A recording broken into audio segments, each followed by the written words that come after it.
My name is Russell Bennett. I am 46 years old, and in 2018 I worked part-time as a seasonal park attendant in Central Oregon. That year, I was assigned to Cedar Hollow Recreation Area, a state-managed campground about 40 minutes outside of Bend. The park sat near a stretch of dense pine forest, with a narrow access road that curved through the trees before opening up to campsites and a small lake. My responsibilities were simple. I checked permits, emptied trash bins, and, most importantly, made sure the access gate was locked each night after closing. During peak season, the campground stayed busy. Families came through with RVs, tents, and fishing gear. But by late September, things quieted down. The air grew colder at night, and most visitors packed up before sunset. On weekdays, I often found myself closing the park with only 2 or 3 campsites occupied. Part of my routine involved driving the maintenance truck down the main road one final time around 9 p.m. I would check each loop, shine my headlights briefly across the empty picnic tables, and make sure no one was lingering after hours. The forest beyond the campground was thick, with no residential properties nearby. Once the gate closed, there was no legitimate reason for anyone to be inside. The first time I noticed the lights was on a Thursday evening in early October. The sun had already dipped below the tree line, leaving a dim blue light between the trunks. As I drove toward the far end of the campground road, I saw what looked like headlights deeper in the woods to my left. They were positioned well beyond the designated parking areas, somewhere past a tree line where no road existed. At first, I assumed someone had taken a wrong turn onto a service path. I slowed the truck and angled my headlights toward the area. The lights in the forest shut off immediately. There was no engine sound, no crunch of tires on gravel, just silence. I stepped out of the truck and listened. The only sounds were wind moving through the pine needles and the faint hum of my own engine idling. I called out, identifying myself as park staff and asking if anyone needed assistance. No one answered. I walked about 15 feet into the trees, but the ground was uneven and covered in brush. I didn't see any vehicle or open clearing large enough to hide one. After a few minutes, I returned to the truck and finished my rounds. The following evening, I didn't see anything unusual. But on Saturday night, as I approached the same bend in the road around 9:05 p.m., the lights appeared again. 2 distinct beams, spaced evenly apart, shining between the tree trunks at roughly the height of a standard vehicle. This time, I didn't immediately turn my headlights toward them. I wanted to observe for a moment. The lights remained steady for about 10 seconds. Then, as if reacting to my slowing truck, they switched off. Again, there was no sound of movement. I reported the incident to the park supervisor the next morning. He suggested it might be hunters using the forest illegally or teenagers looking for a secluded place to park. He advised me to continue documenting anything I observed. Over the next 3 weeks, the pattern continued, not every night, but frequently enough that I began expecting it. The lights always appeared in roughly the same location, about half a mile from the entrance gate, just beyond the campground's last official site. They never moved. They never approached the road. They simply turned on, remained visible briefly, and then disappeared once I noticed them. One detail began to stand out. The lights didn't seem as bright as standard headlights. They were softer, almost muted, as if partially obstructed, yet I could clearly see 2 beams every time. In late October, I decided to change my approach. Instead of driving directly toward the usual spot, I parked the maintenance truck about 100 yards earlier and turned off my headlights. I waited in the dark. The forest was quiet, colder now with the season changing. After about 5 minutes, the lights appeared on their own. They were in the same position as before, shining between the trees. I stepped out quietly and began walking toward them, keeping my flashlight pointed downward so it wouldn't immediately reveal my position. The ground was covered in pine needles, which softened my footsteps. The lights remained on as I moved closer. That was different.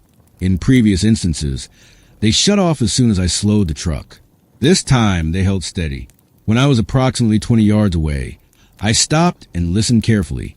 There was no engine running, no voices, no doors opening or closing. just a faint movement of wind through branches. I called out again, stating that the park was closed and asking anyone present to identify themselves. The lights shut off instantly. I stood in complete darkness. I waited for some indication of movement, but nothing came. I turned on my flashlight and scanned the area where the beams had been. I saw only trees and uneven ground. There was no visible vehicle, no tire tracks, and no clearing large enough to accommodate one. I walked in a slow circle, sweeping the beam across the forest floor. The soil was soft from recent rain, but I found no fresh tracks. After that night, the lights appeared only twice more. On the final evening I worked before winter closure, I saw them again at 9:02 p.m. This time, there were 3 lights instead of 2. 2 at the usual height, and one slightly higher and farther back, like a marker light on a taller vehicle. I remained in the truck and watched. The 3 lights stayed visible for about 15 seconds. Then the highest one flickered briefly before all of them switched off together. I waited several minutes before driving closer.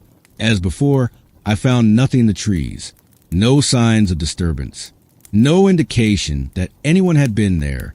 I finished my shift, locked the entrance gate, and that was the last time I worked at Cedar Hollow. The following year, my schedule changed, and I didn't return as a seasonal attendant. I don't claim to know what those lights were. There may be an explanation that I simply never uncovered.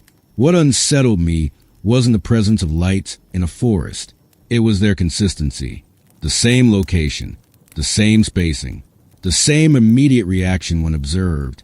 Even now, when I drive at night through wooded areas and catch a glimpse of distant headlights between trees, I pay attention to how long they remain visible.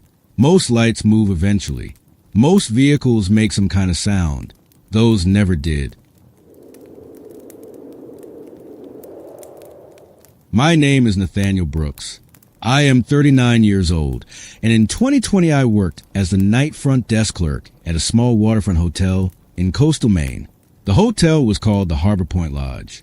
It sat just outside of Camden, overlooking a quiet stretch of Penobscot Bay.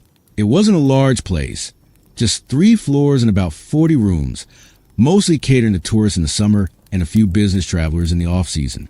By the time fall arrived, things slowed down considerably. That was when I started working nights. My shift ran from 11 p.m. to 7 a.m. Most evenings were predictable. I would check an occasional late guest, answer a few phone calls, and then spend the rest of the night balancing receipts, preparing reports, and restocking the breakfast area before sunrise. After midnight, the building usually went silent. The only consistent sound was the heating system cycling on and off. There was one elevator in the building. It was installed sometime in the late 1990s. According to the owner, beige interior walls, brass-colored handrails, and a soft mechanical hum when it moved. From behind the front desk, I had a direct line of sight to the elevator doors on the first floor. During my first few weeks, I didn't notice anything unusual. The elevator operated normally. Guests would ride it down early in the morning for coffee or head up after returning from dinner in town. Everything made sense. In early November, I began noticing a pattern. At exactly 2:11 a.m., the elevator would activate on its own. The first time it happened, I assumed the guests had pressed the call button from an upper floor. I heard the faint whirring as it descended. The digital indicator above the doors showed it coming down from the 3rd floor. When it reached the lobby, the doors opened. No one stepped out. I waited, expecting someone to follow. The door stayed open for about 5 seconds, then closed. The elevator remained on the 1st floor for a moment before slowly traveling back up. I checked the hallway camera feeds from the 2nd and 3rd floors. No one was standing near the elevator doors at the time it moved. No one entered or exited on any level. I dismissed it as a minor malfunction. Older buildings have quirks. Buttons get stuck. Sensors misread weight shifts. The next night at 2:11 a.m., it happened again.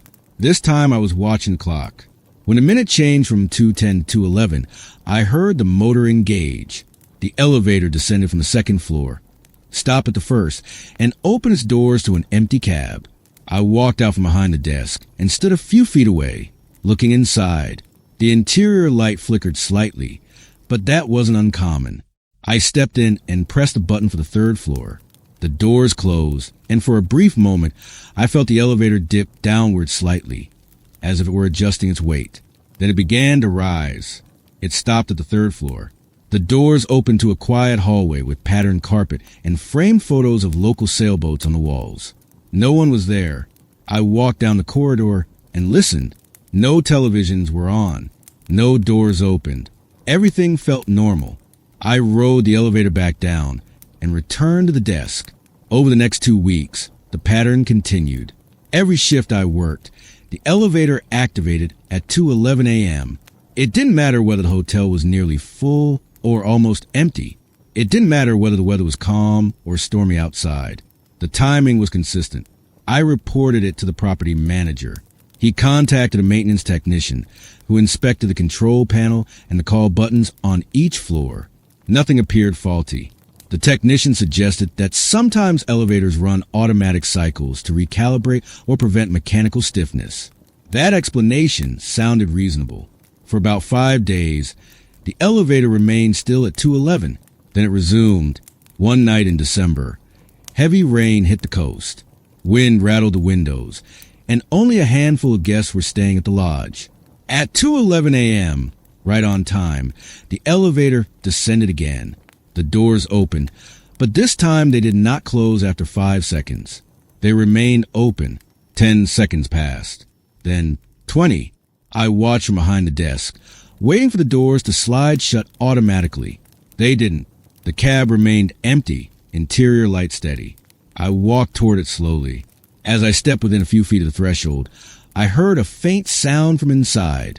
It was subtle, like fabric brushing against metal or someone shifting weight. There was no one there. I leaned slightly into the doorway and looked along the interior walls. Nothing blocked my view. The sound stopped immediately. After nearly 30 seconds, the doors finally closed on their own, and the elevator rose to the third floor. In January, I spoke to a co-worker who had worked nights several years before me. I asked if he had ever noticed the elevator activating at the same time each night. He didn't seem surprised by the question. He told me that when he worked there, the elevator sometimes moved late at night, without anyone visible. He couldn't remember the exact time, but he said it was around 2 in the morning. That was the extent of his explanation. During my final month at Harbor Point Lodge, something happened that stood out more than the previous incidents. One morning, just after 7 a.m., as daylight filled the lobby and guests began coming down for breakfast, the elevator activated unexpectedly. It was not 2:11 a.m. It was 7:08 a.m. The elevator descended from the third floor and opened to an empty lobby, even though several guests were already seated in the breakfast area. I heard the same faint shifting sound from inside, like clothing moving gently. I stepped closer, but before I could look in fully, a guest approached from behind me and pressed the button to go up. The doors remained open as if waiting. The guest entered. I watched the interior carefully. Nothing unusual happened after that. The doors closed, and the elevator functioned normally. I left that job later that spring for unrelated reasons. I never experienced anything dramatic or threatening. No alarm sounded. No guests reported strange encounters. The building itself felt ordinary during the day. What stays with me is the consistency, the precision of the timing. Night after night, 2:11 a.m. without fail. The empty cab, the brief pause, the soft, almost unplaceable sound that stopped the moment I tried to locate it. I have stayed in other hotels since then. Whenever I'm awake late and hear an elevator move down an empty hallway, I find myself checking the time. If it's close to 2:11, I pay attention. I don't know why that time mattered at Harbor Point Lodge. Maybe it was mechanical. Maybe it was coincidence layered over routine. I don't claim anything beyond what I experienced. But for months, in a quiet lobby overlooking the water, that elevator kept its own schedule. And no one ever gave me an explanation that felt complete.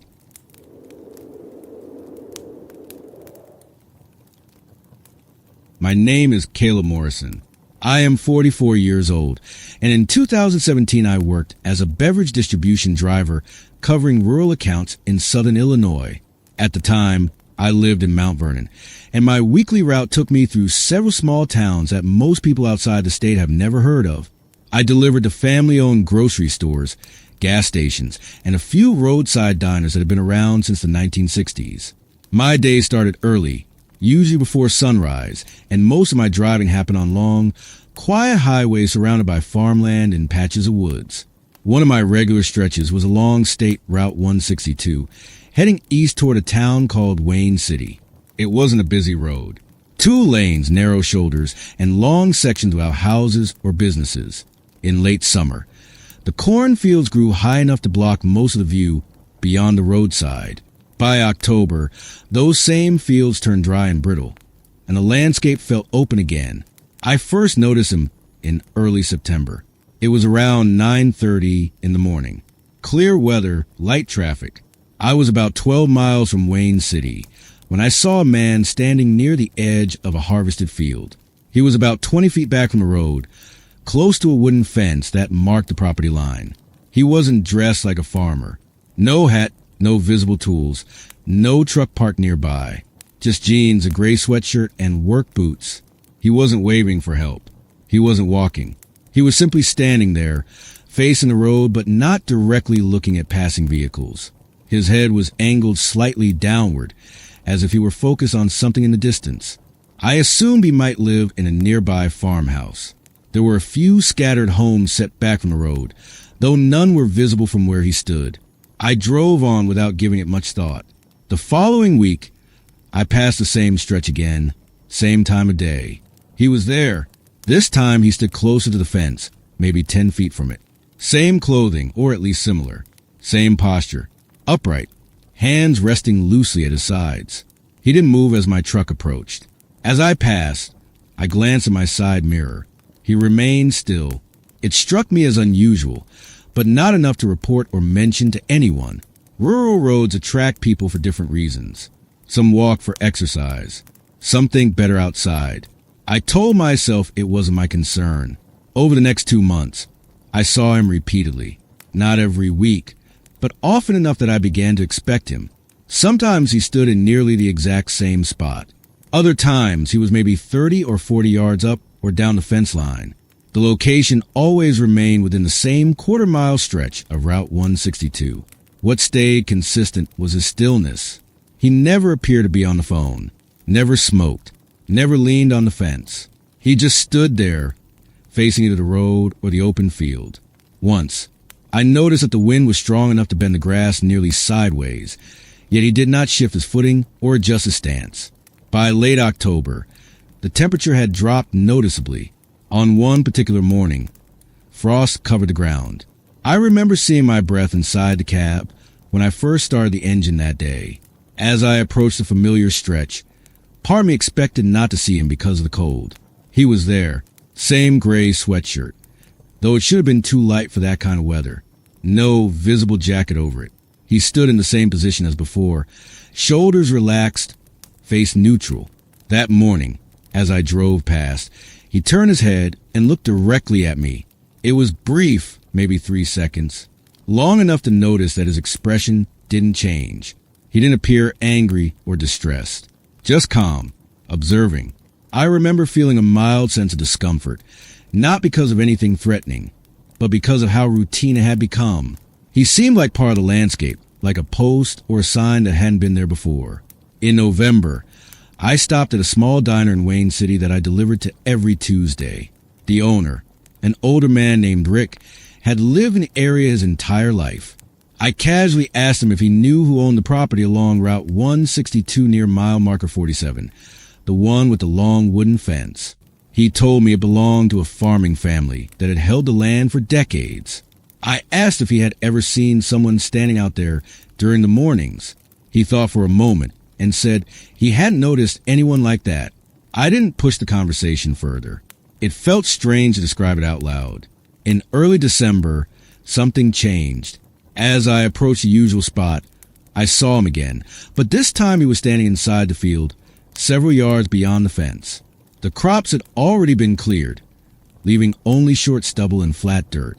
There was no gate open in the section where he stood. From the road, it appeared that he would have had to climb over. He wasn't moving, just standing farther than before, facing away from the highway. There were no vehicles parked nearby, no tractor, no other people in sight. I slowed slightly but did not stop. The entire scene felt muted. Even the birds that were usually visible along that stretch seemed absent that morning. The following week, he was gone. I drove that route consistently through January and February. Snow fell a few times, coating the fields in white. The fence post stood out sharply against the ground. Each time I passed mile marker 47, I found myself scanning the area automatically. He never reappeared. In March, I heard through one of my clients that the farmland along that section had been sold to a development group planning to build storage units and a small warehouse facility. By early summer, construction equipment had flattened much of property. The wooden fence was removed. The field no longer looked the same. I never learned who the man was. No missing persons reports circulated locally. No news stories mentioned trespassing or incidents along Route 162. For all I know, he could have been a nearby resident who simply preferred standing outdoors for reasons I don't understand. What unsettled me wasn't fear. It was repetition without explanation. The same posture, the same quiet presence, appearing week after week along an otherwise empty highway. Even now, years later, when I drive rural roads for work, I pay attention to fence lines and open fields. Most of the time, there's nothing there, but I still check.